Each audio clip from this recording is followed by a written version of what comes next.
Now at 5, first responders are trying to piece together what happened after a deadly bus crash in southern Utah. What we're learning about the investigation tonight.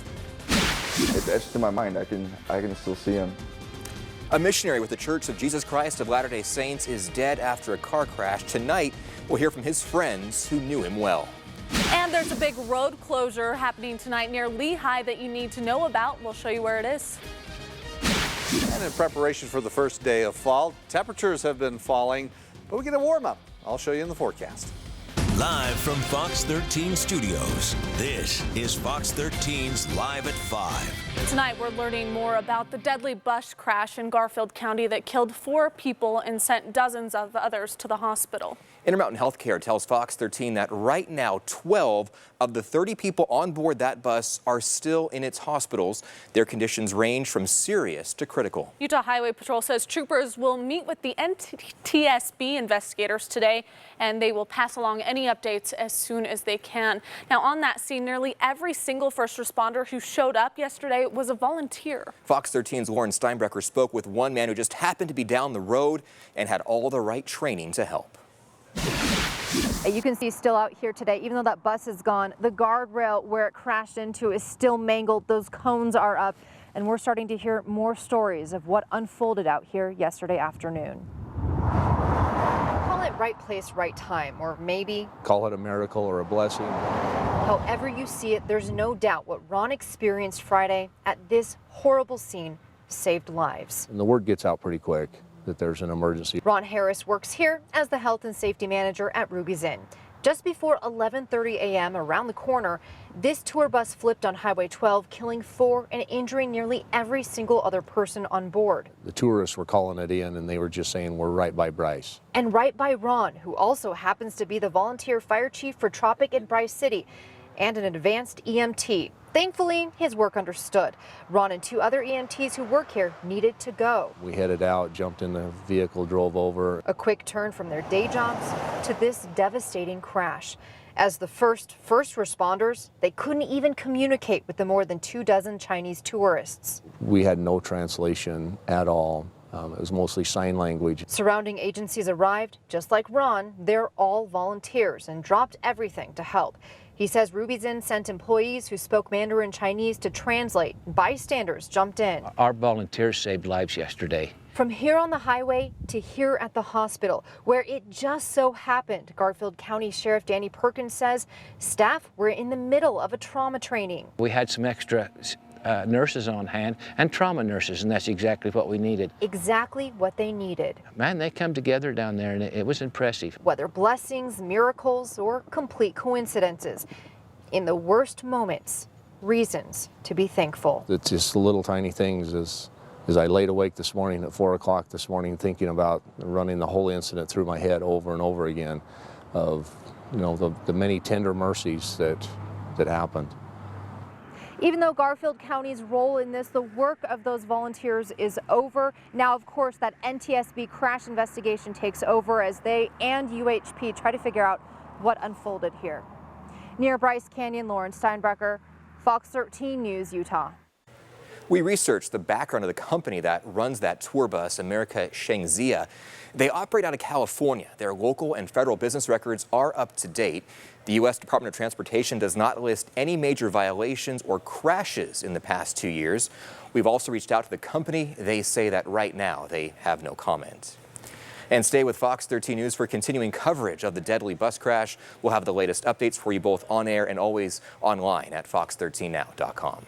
In other news tonight, we are hearing from the returned missionaries from the Church of Jesus Christ of Latter-day Saints who served with Elder Bryant Keck and Elder Dallin Thompson in Canada. The missionaries were involved in a car crash, leaving them in critical condition. Elder Keck later died. Tonight, Fox 13's Aaron Cox spoke with his loved ones. Aaron has more on this story. And John and Kirsten, the return missionaries I spoke with say they can't believe their dear friend is gone. One of them was serving with Elder Keck just 4 weeks ago. He's left his mark there, and I love him so much. He's left his mark in my life. He's one of the greatest friends I have. They served in some of the same areas together. These 3 returned missionaries from the Vancouver, Canada mission remember their friends Elder Bryant Keck and Elder Dallin Thompson, who were in a car accident last week. Elder Bryant Keck lost his life later in the hospital. And there's just this shock, because you hear about it in other places, but there's this thought of not my mission. Not where I serve, not the people that I know. Jackson Garlitz just returned home from his mission in Vancouver 4 weeks ago. My mom got to see her missionary come home, and his mom would not have that same experience, that her son would be coming home in a casket. Garlitz had been companions with Elder Thompson, who's still hanging on to life in the hospital. While they wait for his recovery, they remember Elder Keck's energy and love for life and the positive impact he had on those in Canada, including themselves. He's eating this ice cream, and it was almost as if he was a little boy, but he was 19, 20 years old, because there's ice cream all over his face. And he's just got this smile of just like pure joy, and he's just got this ice cream cone. To me, that is what I'll remember Elder Keck as. You see all the pictures, his smile goes from ear to ear. A hard worker, they say, believed in their message and spoke often about how he believes families are forever. It's etched in my mind. I can still see him. I can see him saying those things. I can hear those words in my head. And that's something I'll never forget. You know, the confidence that he had, the knowledge he had about the next life. Now, Garlitz says the family is working on getting Elder Keck back home to Colorado, where they will hold a funeral for him next week. They've set up a GoFundMe for the family. We'll link it up to you on our website, fox13now.com. Live in studio, Aaron Cox, Fox 13 News, Utah. Aaron, thank you. A traffic reminder tonight. UDOT is shutting down a portion of the Timpanogos Highway just south of Point of the Mountain all weekend long. The closure starts at 11 tonight. Back in 2012, UDOT installed a diverging diamond interchange on State Route 92 under I-15. Now UDOT says they're changing it back in an attempt to increase traffic flow and give drivers more options. The reason we're reconfiguring the interchange is to allow us to get in, open up things up so we can do more work, so we can continue to build the interchange. State Route 92 will reopen at 5:30 Monday morning. You can find a list of detour routes on our website at fox13now.com. Okay, Breck Bolton is back with us. Breck, we're happy to have you back. And only a couple days left of summer, but man, it doesn't feel Feels like it's over already. Oh, we're saying that, yeah, fall's around the corner, but we've already turned the corner here, at least from this last storm that hit. Bringing in the fall weather for sure. We're feeling the temperatures today, but even a hint of winter, of course, in some of the higher terrain. We've been picking up some snow at the ski resorts today. Not the case. All in all, a nice day for sure. So we'll give you a view from our Oquirrh Mountain camera looking across the Tooele Valley. Let's go to that view. Again from our Oquirrh Mountain camera. Maybe not. You see it right behind me. We've got a lot of sunshine. Yeah, looking off towards the west is drier air moving in as we're looking at just a few high clouds around. Take a look at the temperatures, though. It is cool out there, particularly across northern Utah. We've got 50s in Logan right now, 60s in Ogden as well as in Salt Lake City. Most spots in the 60s. Those who are looking at Green River right now, we're at 74 degrees, low 80s in St. George. We show you the temperature change over the past 24 hours. Notice for northern Utah, we're finding afternoon highs anywhere between 5, almost 10 degrees warmer than yesterday. So today's highs 10 to 15 degrees below normal. Boy, it was cold yesterday, holding on to the 50s throughout most of the day. Now, as we look across the state, showing you the satellite radar imagery, northern Utah, yes, we have some clouds in place. We don't have showers, though. Things really peeling away as those clouds will continue to move on, setting things up nicely as we head into Sunday. So for tonight and for the rest of the afternoon into the evening, we'll keep skies clear, temperatures quickly dropping down into the 50s. Overnight lows getting down into the 40s, so it's going to be a cool night. Warmer tomorrow, but is it the warm before our next storm? I'll let you know coming up in just a bit. Thanks, Breck. This afternoon, police in West Jordan are searching for 2 men who robbed a convenience store at gunpoint. Officers say those 2 men walked into the Quick Pick Market that's near 78th South and 48th West. It's happening just before 10 o'clock last night. Police say the suspects forced the clerk onto the ground and took money from the cash register. Officers say the suspects then left in either a car or on foot. Now, that store does have surveillance video that our police are now reviewing. Now, the clerk told us she did not want to go on camera, but told Fox 13 both men were wearing masks and she thought they were both Hispanic with black hair. So if you know anything that could give police some help, give them a call at that number you see on your screen. West Valley City Police say troopers chased a Honda Accord and then lost it around 2 o'clock this morning. Then just a couple hours later, West Valley City officers found it and tried to pull it over, but that car sped away. Police say it looked like the driver was lost. He was going through some back alleys and some neighborhoods. We ended up here in a field, which ultimately was a dead end with some fencing around the perimeter of the field. And he crashed into the fence and wasn't able to go anywhere. Officers took the suspects into custody after they crashed in South Salt Lake. Police believe the vehicle was stolen. One suspect had a warrant out for his arrest, while another suspect admitted to having drugs with him. West Wendover is moving forward with recreational marijuana facilities. The City Council recently approved licenses for a pair of cultivation sites. One will also be a recreational cannabis dispensary. Deep Roots Harvest got conditional use permits to expand its footprint in the border town. Their facility is expected to open later this year. Still to come, there's a new resource that's looking to help victims of domestic violence in Park City. We'll show you what they plan to offer people in need. And the Make-A-Wish Foundation is kicking off a big initiative next month. We'll tell you how you can help. We're back in 60 seconds.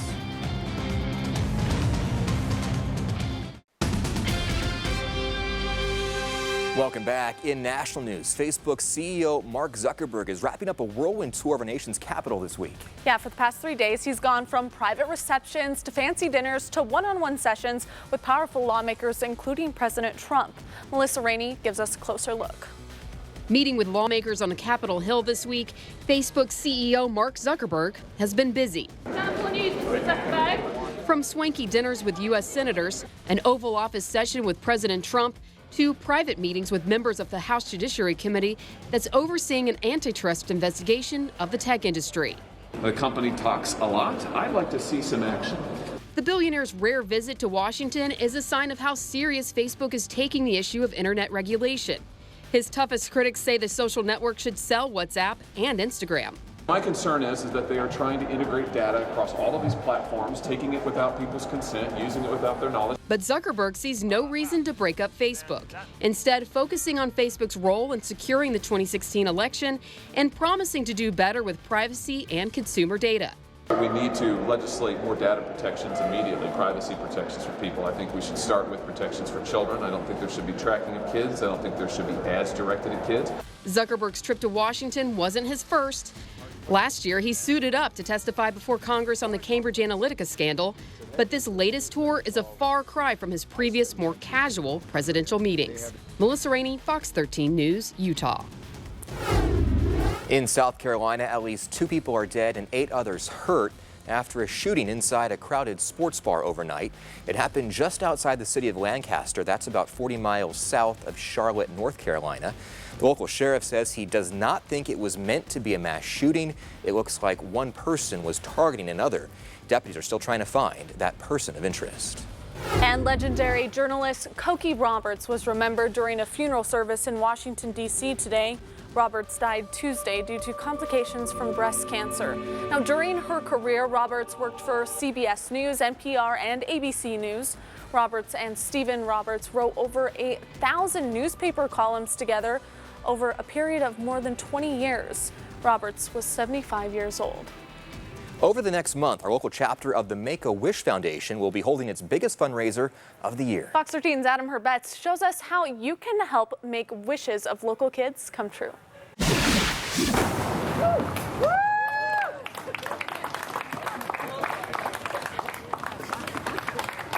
There's a new push to help children in Utah facing life-threatening illnesses, and it all starts with this unveiling.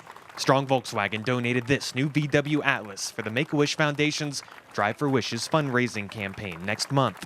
Wrap this car will be traveling the state. We're doing 4 events across the state, one in St. George, Ogden, Logan, and Park City, where we'll actually be granting children's wishes in those 4 cities. Make-A-Wish and 30 other companies are trying to make the new initiative a big hit, but they need help. We love to be able to inspire kids who are going through some really difficult times and think about a world outside of that hospital and say what could be and what can be. It's because of Make-A-Wish and people in our community that a wish came true for 14-year-old Ellie Saxe from Kaysville. She was diagnosed with leukemia when she was 12, but That didn't stop her from dreaming big, so this summer, volunteers helped grant her wish to be the rodeo princess at the Days of 47 rodeo. Here is your official crown and sash. The whole experience is just magical and amazing. She is tougher than any cowboy here, and so together, we are all going to become fans of Ellie. The feeling never really goes away. Make-A-Wish says it's moments like these that give kids like Ellie something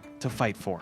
They can look forward to something, and they can really hope and dream outside of their current things that are out of their control. There's one thing that's in their control, and that is that wish. Reporting in Salt Lake City, Adam Herbets, Fox 13 News, Utah. And some more good news about Ellie. She has only 3 more months of chemotherapy left to treat her leukemia. If you want to learn more about the Drive for Wishes campaign, just go to our website, and actually their website at utah.wishes.org/drive.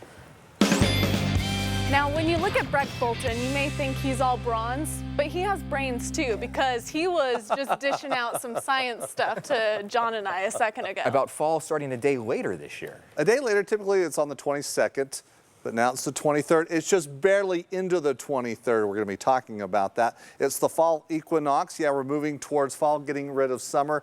Boy, here over the past 3 or 4 days, we've been making that turn already as we welcome in a couple of storms. But today, a clearing of the storms. Take a look down in St. George right now. Beautiful weather, sunny skies. Temperatures, very comfortable. Right now, 81 degrees, winds out of the west at 10 miles per hour. Humidity low. It's dry there. It'll remain dry for a few days, but we've got a couple of storms to talk about. Let's turn towards northern Utah, where it took some time getting rid of the clouds. We're kind of hanging around over the mountains, where we've had a few just very isolated showers. Temperatures, though, are, at least as we look right now, these are typical temperatures that we find in the middle of October. So we're definitely making a push and a jump into fall as we look at least weather-wise. But again, looking towards Monday, that's the official first day of fall. And it's all based on where the sun angle is. Of course, during the summer months, that angle of the sun over the northern hemisphere, positioning itself towards the equator. So fall starting Monday morning, very early, 1:50 a.m. We welcome it in, and definitely we're going to be looking at some fall weather here on the next few days. But let's take a look at the long range temperature outlook heading into the month of October. Need to change this, actually not September, but October is what we're looking at in the first week, where, as you can see across northern Utah, the forecast is we're going to see temperatures slightly below normal. Looking over towards the east, a little bit warmer towards Colorado, but for the state, yeah, definitely leaning towards having cooler temperatures here for the next couple of weeks. Speaking of cool temperature, some locations, it's going to be downright chilly here tonight. Across the state, no freeze watches and warnings in place. That's definitely a concern as we're looking at mostly clear skies overnight. But as we turn towards southwest Wyoming and northern Colorado, we have freeze warnings in place again for tonight through tomorrow morning. Across the state, some clouds, extreme northern Utah, central and southern Utah. It's clear and looks to remain clear as we're clearing also the skies across northern Utah. For tomorrow, high pressure building in, mild weather expected. We're still under a cool northerly flow, but by tomorrow we're going to see more of a westerly flow turning southwesterly as we wait for the arrival of a cool front that's going to be clipping northern Utah come for Monday. Now the models, as with this cool front coming through, where today look like there might potentially be a threat of some showers. Not the case. That's changing up for Monday, even though we'll see slightly cooler temperatures as we head into Monday, but mainly seeing some clouds come through. But for tomorrow, focusing on this high pressure, mild weather, hanging on to the sunshine and some warmer temperatures. Now for tonight, we're going to be looking at overnight lows getting down into the 40s across northern Utah. Some chilly spots though. Take a look at Park City. Upper 20s. So really freeze concerns definitely in the Park City area. Low 30s expected in Evanston. That's why, again, in that region of southwest Wyoming, we could see some freeze areas for sure. Eastern Utah, upper 30s to low 40s. Mid 30s in Cedar City. Overnight lows in St. George down to 53 degrees. Now for tomorrow, we allow temperatures with that high pressure in place to build just a bit. Still slightly below normal, but really quite nice. It's really kind of a perfect fall day for sure. Even though we're not officially in the first day of fall, we'll find temperatures at least from Ogden through Provo in the 70s, mid 60s in Park City, upper 60s in Price, and that sweet range towards central Utah. We're in Cedar City, you'll be at 75 degrees. Now, Monday, at least for St. George, I will throw in a late afternoon, early evening, maybe a slight chance of a shower fall the first day, 87 degrees. Then looks like we're going to keep things fairly warm up until the weekend, where by Friday into Saturday we could see some rain and some cooler temperatures. Northern Utah, Monday we're in the mid-70s, Tuesday low 70s, keeping it in the 70s. But boy, turning towards next weekend, a pretty impressive storm just to the west will allow temperatures to drop and bring in the rain. But if things change the model-wise, because it's a cold storm, we're going to keep that colder air in Nevada. But if it just moves a little bit our way, no, I don't see snow in the valleys. But Park City, yes. That's if this colder air coming in. So it's kind of these snow levels are just working their way down. I mean, we saw it at the ski resorts. We got snow levels down to about 7,500 feet. Did we just skip the 80s, like 90s to 70s to 60s? Like there were no 80s. Welcome to Utah, John. So drastic. See if we can make a comeback. Thanks, Greg. Still to come, drivers, this story is for you. GM expanding a recall. We'll tell you why. And this operating room is different than any other surgical room in the country. Why medical professionals say this state-of-the-art room is helping them out in a big way.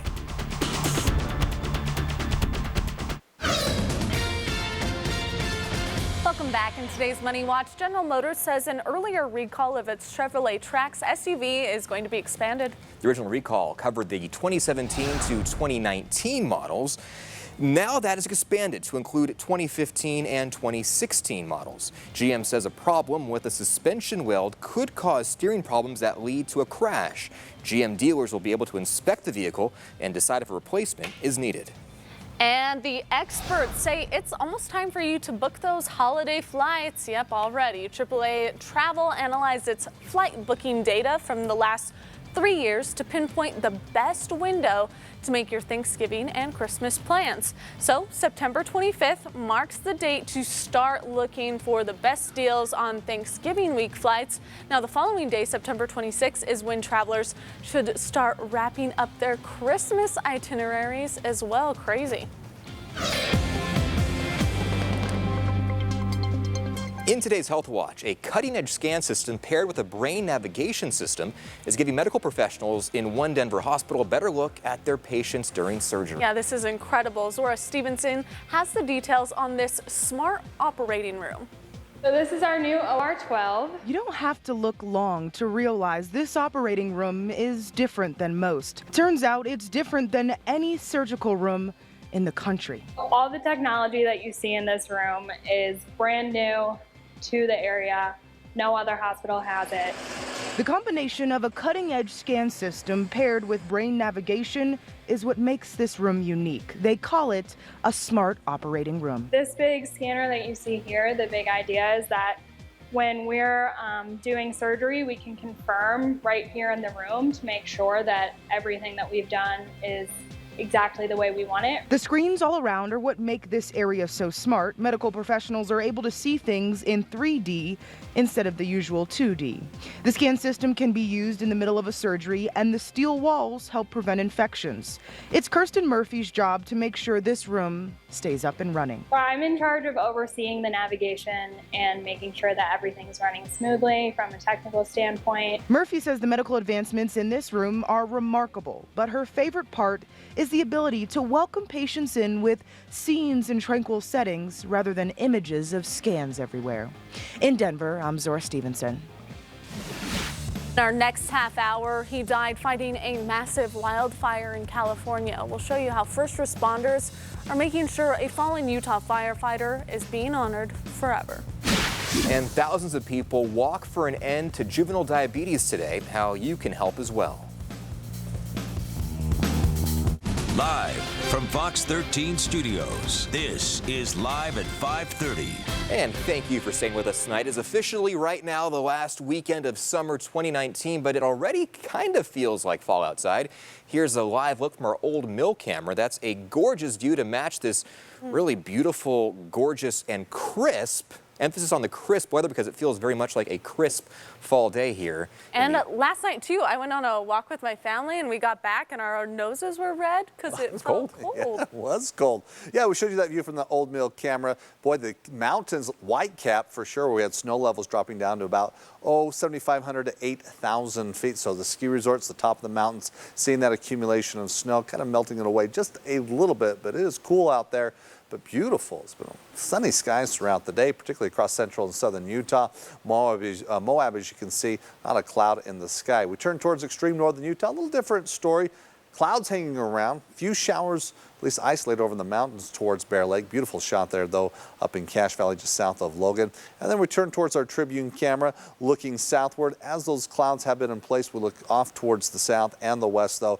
Drier air moving in. Now, winds calm in addition. So we've had a lot of sunshine, calm winds, few clouds around northern Utah. We're not worried about showers anymore. Things pushing away quite nicely. So your forecast for tonight, it's going to be chilly. Overnight lows dipping down into the 40s along the Wasatch Front, but keeping it clear, drier air moving in preparation for your Sunday. It's going to be a nice day for sure. We're going to be talking about that, but things quickly changing as we look for the upcoming week. We've got a couple of storms to look at and find out where temperatures are going for the first day or first week of fall, I should say, and what you can expect. Those details coming up in just a few minutes. Thanks, Breck. Today, a national group of firefighters honored the life of fallen Draper City Battalion Chief Matt Burchett.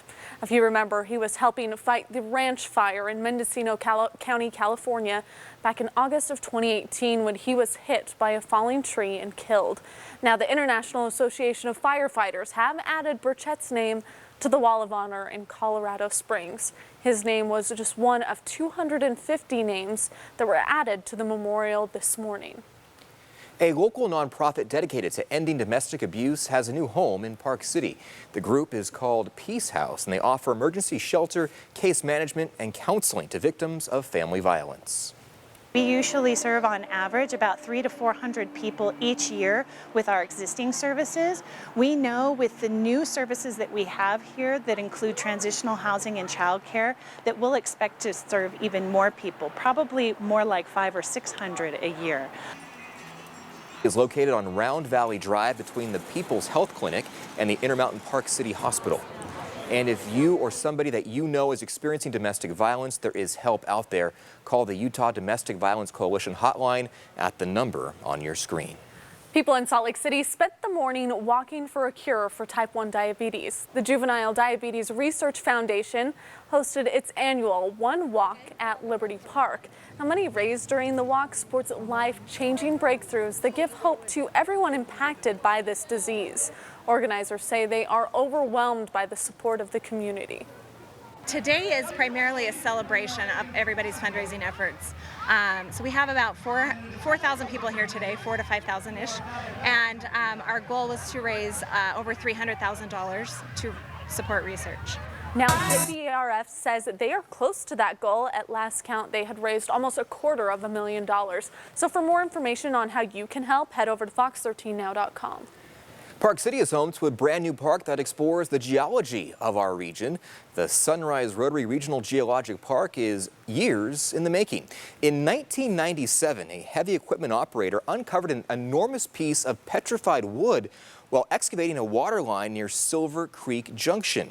The Park City Sunrise Rotary Club decided to design an exhibit to tell the story of those huge volcanoes and geological chaos that caused the historic mining town, and the community helped to make the exhibit a reality.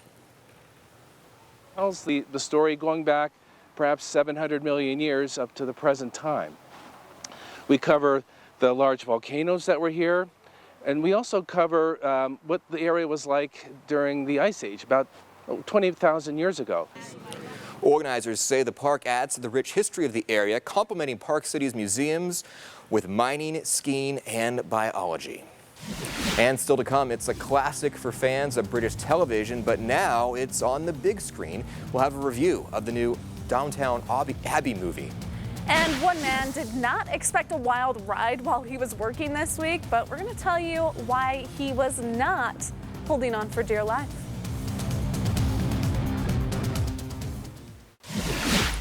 If you're just joining us, here are some of the top stories we're following today. Now we're going to start with an update on the tour bus crash in Garfield County that killed 4 people and sent dozens more to nearby hospitals. Intermountain Healthcare tells Fox 13 that right now 12 of the 30 people on board that bus are in its hospitals. They range from being in serious to critical condition. Utah Highway Patrol says troopers will meet with the NTSB investigators today and pass along any updates as soon as they can. We're also hearing from the returned missionaries who served with 2 other missionaries that were involved in a deadly car crash in Canada last week. Now, one of them was serving with Elder Brian Keck from Colorado just 4 weeks ago. They say they can't believe Elder Keck is gone. A funeral for Elder Keck will take place next week. As for Elder Dallin Thompson from Arizona, he is still in critical condition. And starting tonight at 11 o'clock, UDOT is shutting down a portion of Timpanogos Highway just south of Point of the Mountain. It's going to last all weekend. UDOT is doing this to work on the replacing the diverging Diamond interchange that's on State Route 92 under I-15. That closure will remain in place until Monday morning at 5:30. This week at the movies, a popular British series that aired in America on PBS for years has now hit theaters. Here's Fox 13's Rich Bonaducci.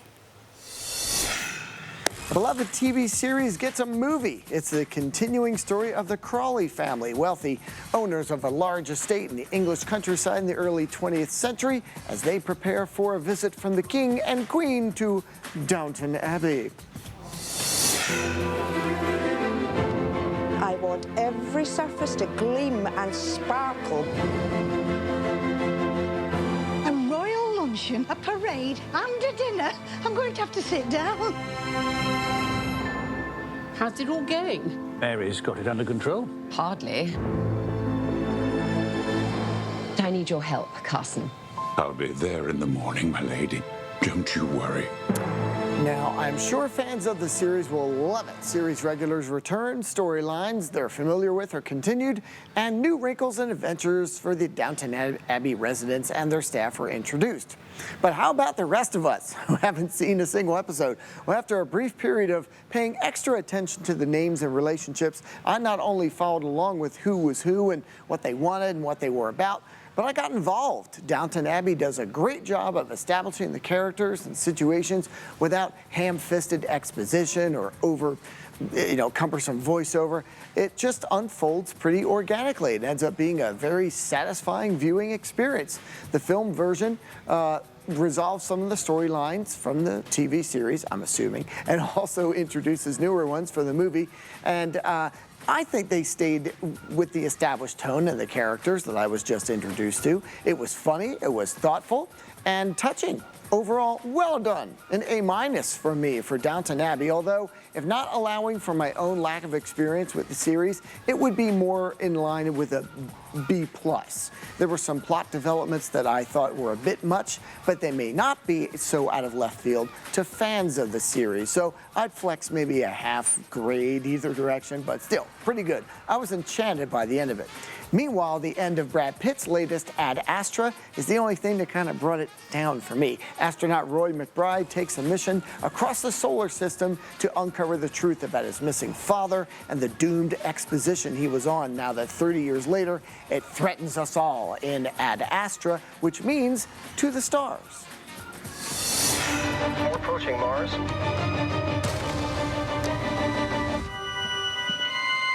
Spacecom believes my father's responsible.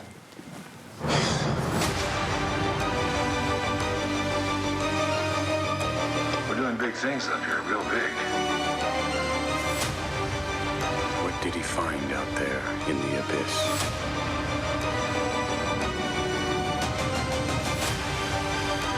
The enemy up here is not a person or a thing. It's the endless void. Firstly, the visuals in Ad Astra are wonderfully done. You can tell here with some vertigo-inducing shots really putting you right into space. If you're going to go see Ad Astra, no matter what I say, you might as well spring for IMAX. The score is also interesting and compelling. It's futuristic without being hokey. The plot is ripe for plot holes, and there are a few that cause me to question certain developments rather than just go along with it. And with Ad Astra being a family drama set in space more than a straight-up sci-fi flick, I wish they'd done a bit more work on the script with its time, which felt a little bit longer than 2 hours. But I enjoyed a slightly futuristic look at where Earth is heading and how some things have changed while other things sadly remain the same. But it's Ad Astra's ending that brings it back down to Earth for me. It could have gone any number of ways, but for me, it went the least satisfying of its possible ways. But overall, an interesting, if slightly flawed sci-fi film that could have used a little more thought into its script to go along with its amazing visuals. B- for me for Ad Astra. So I was hoping for a bit more from it, I guess, and for the most part, I got it. For most of its runtime, I was into it. It was the ending, again, that did leave me a little underwhelmed after such a great setup. But frankly, I wouldn't have made a bet that I was going to be giving Downton Abbey a better grade than Ad Astra, but Downton hit it out of the park, and Ad Astra just stumbled a little bit. For Fox 13, I'm Rich Bonaducci. Okay, it's time for Hot Shots. One driver in Florida had a wild ride recently that sounds almost too crazy to be true. But first, a man in Kansas City is on a mission to get one single dog adopted. Okay, Queen here, a 3-year-old terrier mix, has been living at a shelter for more than 400 days. So a man named Scott Poor has decided to move in with the dog until she gets adopted. He's even furnished a tiny room to live with Queen and give her some hope about her future. Scott hopes his actions will show someone how sweet Queen is and lead to her being adopted. And while he is living there, Poor says it's only fair that he pays rent, so he's asking for donations for the time that he's keeping the dog company, and the shelter says it will match each dollar through the rest of the month. Someone has to adopt that dog pretty soon. Check this out. A Wonder Bread delivery driver in Florida had the ride of his life when he spotted a raccoon hanging onto his truck, reportedly at speeds of over 50 miles per hour. That raccoon looks terrified. Attempts by police and the driver to back the delivery truck into a tree to shake the raccoon loose didn't work. The driver says the raccoon held on for a total of 16 miles before finally disappearing. The driver and police aren't quite sure where the raccoon went. They didn't want to risk injury by getting attacked by the animal. Wildlife experts say it was the right thing to do because it could have been carrying rabies, but that is one But have you very ever terrified smelled? raccoon. Have you smelled Wonder Bread? Like, if that was coming from the truck, I would hold on for 16 miles. The guy wanted a snack. The raccoon wanted a snack. Okay, don't do this. So, with a new biography out and the new Tom Hanks film in theaters, well, Mr. Rogers is definitely trending, yet when you conjure up warm childhood memories of Mr. Rogers, your vision is probably nothing like this. I hope so, and I hope no one does this. Costume company Yandy is hoping its nicest neighbor costumes will be a hot item this Halloween. Features a cropped red sweater, collar, and tie with short gray shorts. The costume sells for $59.95, and you can complete the look with a hand puppet and a gray vinyl wig, but that will cost you an additional $13 and like your integrity. Is that what you're giving up when you make that purchase I there? guess. I don't like it. Where are we going? It's a bit man? much. Take something so innocent. Well, where are we going weather-wise as we look towards the first week of fall? Boy, across the state, though, temperatures feeling like fall. Actually, these afternoon highs closer towards the middle of October, so we're a little ahead of the game here. Again, as we're looking at Monday being the official first day of fall. Right now, we're at 64 degrees under partly cloudy skies in downtown Salt Lake City. Winds out of the north at 6 miles per hour. It's that cool northerly flow, which, of course, yesterday bringing in that colder air and keeping that cooler northerly flow going, as we're expecting to find temperatures as today below normal. Still looking for that tomorrow. However, we're going to begin to warm up really as we've been in the 60s. Yesterday's in the 50s, heading for the 70s for afternoon highs in the forecast for tomorrow. Okay, now I gave you a look long range for temperatures. Now let's take a look at precipitation. The new models indicating from the Climate Prediction Center as we look into the first week of October, expecting to find, as far as precipitation is concerned, across northern into central Utah, above normal precipitation, more in a normal range in central portions of the United States. Eastern United States looks like below average because we're going to have a series of storms tracking through the region. The question is, though, of course, as we move into October with precipitation, are we going to see more rain or the potential for snow? Well, let's take a look here over the next 48 hours. Indications where we potentially could see some showers, not a concern. Looking at the clock here this afternoon, let's roll through the next at least 24 hours. Maybe over the Uinta Mountains could see some brief showers. And then moving into Monday, not going to see much activity, so not concerned with any storms bringing that rain or snow. But it's out there. So we're going to look at your 7-day forecast. But first, I get across northern Utah, some clouds pushing away. Clear skies expected in the central and southern Utah, which means as we're still finding that cooler air in place, it's going to be a chilly night. But high pressure as it's building in, allowing for some warmer air. Mild temperatures in the forecast for tomorrow. We're going to keep it clear, holding on to the sunshine. So any plans that you have outdoors, it's going to be good to go. And more comfortable, as mentioned, where across northern Utah, we're pushing for the 70s. Storm lining up. Now, this storm is going to be sliding southward. It'll allow for a weak cool front to hit portions of northern Utah, but most of the moisture is pushing towards the south and the west. Let's confirm that as now I show you your long-range forecast and looking at the models where, again, here looking at this afternoon into tonight, that moisture moves away. Tomorrow, that dome of high pressure across the state. The results, no clouds, no showers. We're good to go, enjoying it for sure. Now, as we turn towards Monday, you're going to see a swing of some moisture towards the south, actually coming in and tapping into the remnants of a hurricane, which has been pushing up through Baja California. Now, that's going to keep rain showers across the desert southwest, creeping into southwestern Utah, looking towards Monday late afternoon into the evening. That's why I'm throwing in a chance, at least for the Dixie area, of potentially seeing a shower on Monday. Clearing out nicely for Tuesday, Wednesday, Thursday we're good.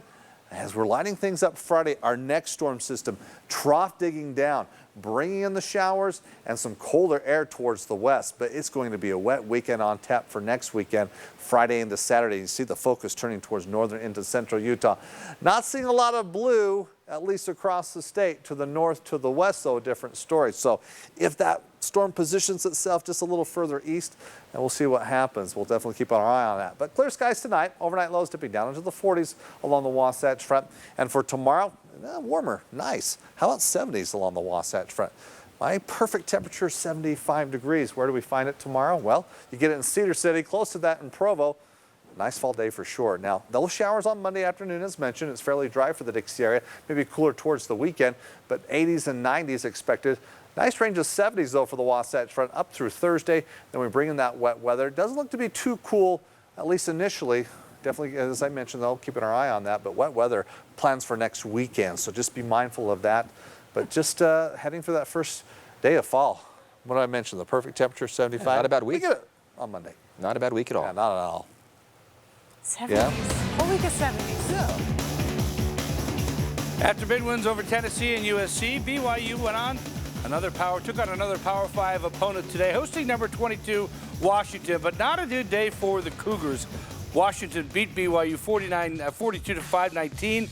I'm having some technical difficulties with the highlights, so I'll have to bring in those highlights coming up later tonight at 9. Meanwhile, Utah also having a tough time with their game last night against USC. Let's get to those highlights. The Utes knocked out the starting quarterback for USC, but his backup came in and played outstanding. Matt Fink airs it out, 29-yard touchdown to Tyler Vaughns to put the Trojans up 7-0. The Utes did answer right back. Devontae Henry Cole, 17-yard touchdown run, tied the score up at 7-7. But back came the Trojans, led by Fink.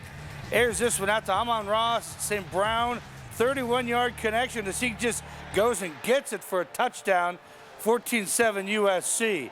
Big play near the end of the second quarter. The Utes fumble the football as they were going in to take the lead. The Trojans recovered it. Then in the third quarter, a big play for USC once again. Fink airs it out to Matt Cole-Pittman, who had a huge game. 77-yard touchdown, put the Trojans up 21-10. The Utes did continue to fight. Tyler Huntley, nice pass to Cole Fotheringham for the score.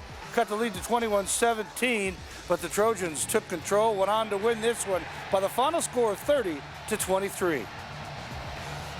We got to rebound, come back next week. Got Washington State coming in. Very similar type of offense. And we got to have answers, because tonight we didn't have good enough answers. We get back on Monday and we go as hard as we can. I mean, we can't mess around anymore. You know, nobody in the South is going undefeated. So we got to just keep moving forward and get ready for next week. At the end of the day, we still got a lot of football left. It's only our 4th game, man. So, you know, we know that we still have a lot of football left, and we know what happened last year. So we just got to be ready for the next game. We play Wazoo, and we're over this game already. We need to be. It's a tough group. They're proud. They're hardworking. They're mature. We've got great leadership. And so absolutely, like I told them in the locker room, I would bet any amount you want to bet, no one goes through the South undefeated. I just don't see it happening. So which means we got a shot. I think we were 0-2 last year coming out of the gate. And so there's a lot of football left. It's just disappointing to come so close so many times down here and continuously come up short. Yeah, like Coach said, they were 0-2 last year. Went on to win the Pac-12 South as they started conference play. So it can be done, but a tough night for the Utes, man. A tough game next week against Washington State. Yeah, Washington State can throw the ball. Utah had a trouble time defending the pass last night, that's for sure. Washington State can throw it a lot better than USC. And we kind of predicted this last week, too, that USC would be mad after that loss to BYU. Sure were. And they were riled up, man, from the start. They were attacking and had control of the game. The Utes tried to catch up, just couldn't do it. All right, thanks so much, Jeff. We'll be right back. And finally on Live at 5, Sega is going old school. The console maker from the 16-bit era video games just unveiled a mini Sega Genesis console inspired by its original system. So in addition to the console, the company is also bringing back some of its classic games like Sonic the Hedgehog. Loved it. The console also comes with 42 games pre-installed and 2 controllers. 42 games pre-installed. Back in the day, those games were like $50 each. A cartridge. Yeah. Right. Shove that thing Blow in there. on it You had like the whole library full. Sometimes to make sure it would work.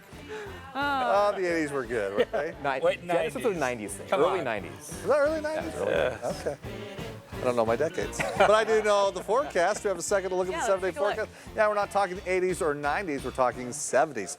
Nice for the upcoming week. Keeping it fairly dry. Waiting until the weekend, though, some storms and some showers. So enjoy for tomorrow. Nice and sunny. We are enjoying it. It's great. Thanks for joining us for Fox 15 Live at 5. Sure, join us back here tonight at 9 o'clock. We'll see.